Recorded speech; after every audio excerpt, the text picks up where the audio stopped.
G'day guys, Sean here. I've posted a few videos of the full setup before, which has had a couple of thousand views and has helped a couple of people hopefully. So what I've done, I've just returned home from the Big Red Bash after a 19-hour drive from Windura to Canberra yesterday. But anyway, had to get home. Here we are.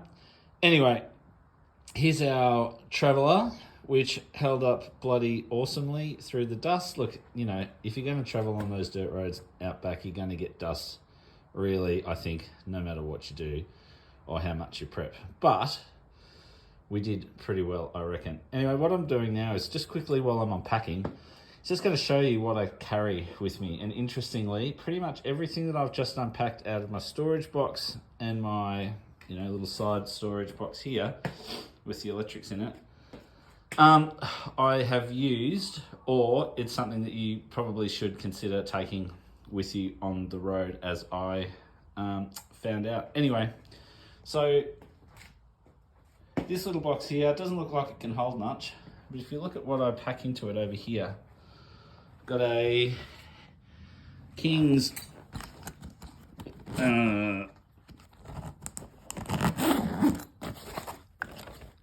compressor. Lost the word there for a minute, which was great. Used the gauge inside to deflate my tyres before I did the 280 k's of dirt. And then when I came off the dirt on the way home, it was great to be able to just pull up on the side of the road, hook her up, and with that extra extension lead, basically I can do the trailer tyres, all 4 car tyres, without moving the compressor at all. So anyway, zip ties, which I use to prep the trailer beforehand, put some cut up yoga matting on some of the exposed cables. I'll show you a bit of a cable that didn't survive so well.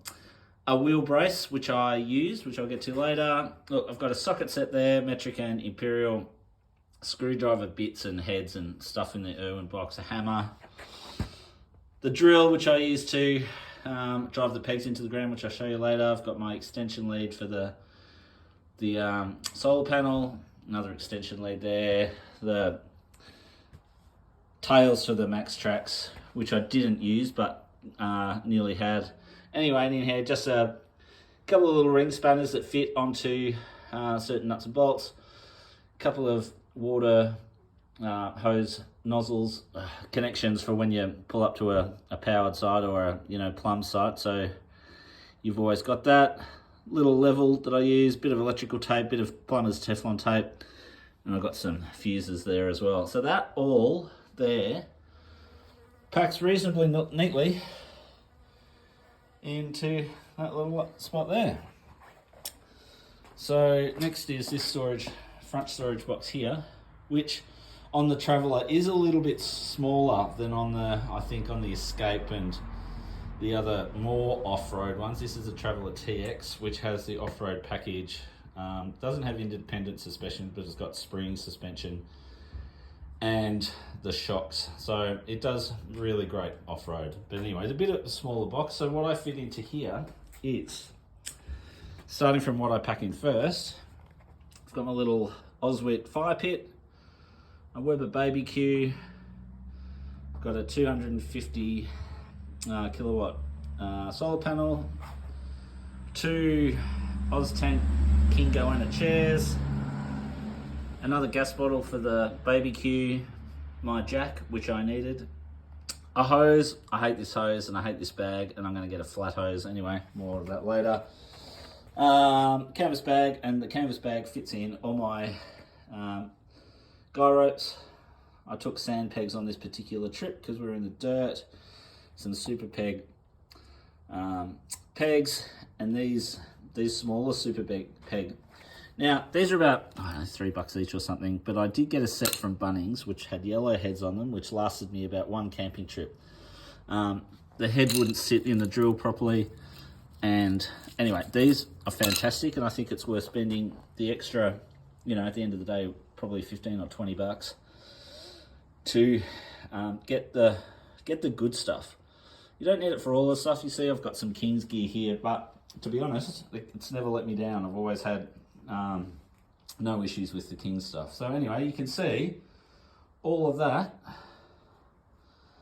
fits neatly into there. It takes a couple of goes to work out how to get it in there the best way, and also, you know, stuff you're likely to need first, so on the side of the road, so my jack always goes in last. Anyway, for this trip I bought a metal jerry can. I usually carry a plastic jerry can, but just with the, you know, the talk on the road of big rocks and all that sort of stuff, I thought I'd go metal just so I wouldn't pick up a stone chip and lose 20 litres of diesel on the road at the prices we're paying at the moment. But I did notice, and I couldn't do anything about it, I tried to stop it, it leaked. Now it's probably lost, it's still pretty heavy, so it's probably only lost, you know, a few 100 mil, but anyway, it was enough to kind of splash down the trailer a bit, but that'll come off when I clean it up. Anyway, no issues here. Got the other gas bottle there. Now on this side, I've got the Evercool, is it TMZ something, Travel Mate, what size is it? TMD Z60, which I find easily, with it pulled right out, you can flip that in and get to everything at the back. The only thing you can't do is take that back basket in, you just got to take the lid off, but that's simple. So that fits in there perfectly for anyone wondering what size fridge will go in. It's also handy to know the winch, sorry, not the winch, the jack winder is kept in here under that thing, so it's good to know where. And the other thing that's kept in that down the side is your winder for your spare wheel, which locks in, filming and talking there, and the follows left-handed, you know, locks into that little spot, and that winds your spare tyre up and down. Pantry, plenty big enough. It's a bit of a mess at the moment, pretty dusty. We've got oil, gas vinegar, gas canister, salt and pepper, plates, all the stuff.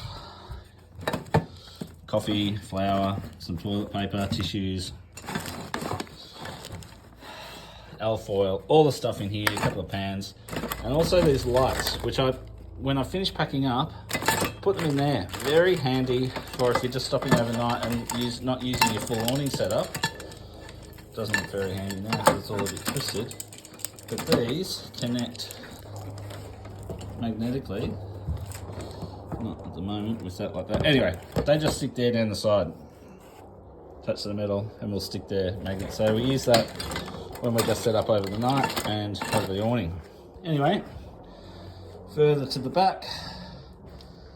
Now, we were on the track, in the dirt, trailer felt a bit sluggish, pulled over, and lo and behold,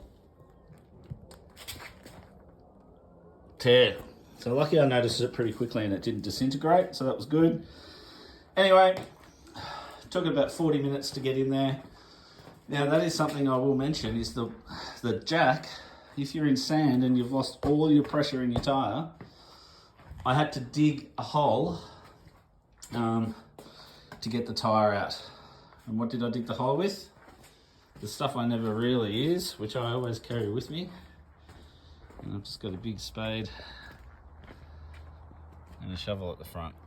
So anyway, I didn't use the Maxtrax on this trip, but I did use the shovel, came in handy. And on the gravel track, I just cut a yoga mat, $3 at Aldi, and gaffer taped it to the back windscreen. Cut it out in the shape, gaffer taped it to the back windscreen. You can see there, and it stayed there the whole time, and it just protects your back windscreen from getting any chips in it. So anyway, that was the Cub Traveller, what I packed, and like I said, pretty much everything that you see in front of me on this trip was very, very useful, came in very handy. After this video, I'll do another video up of what, once I've got it unfolded, of what's in the back and under the bed. Thanks for watching.